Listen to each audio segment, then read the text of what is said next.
Supreme court میں عادل بازئی کی قومی اسمبلی سے ڈی سیٹ کیے جانے کے خلاف درخواست پر سماعت ہوئی ہے۔ سپریم کورٹ نے عادل بازئی کیس میں الیکشن کمیشن آف پاکستان کا عادل بازئی کو ڈی سیٹ کرنے کا حکم کالعدم قرار دے دیا ہے۔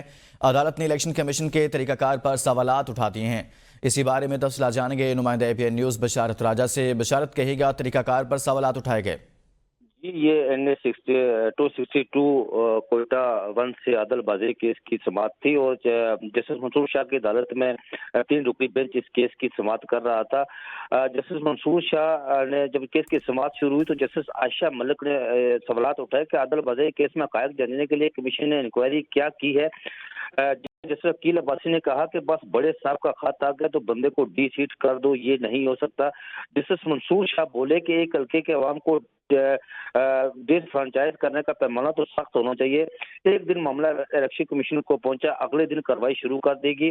یہ سردار تیمور جو وکیل عادل بازئی تھے انہوں نے عدالت کو بتایا، انہوں نے یہ بھی بتایا کہ ہم بلوچستان ہائی کورٹ گئے، ہمیں متعلقہ ڈاکومنٹس تو دی، ہم نے کہا جو نون لیگ سے وابستگی کو بیان الفی بتایا جا رہا ہے وہ تو ہمیں دے دیں۔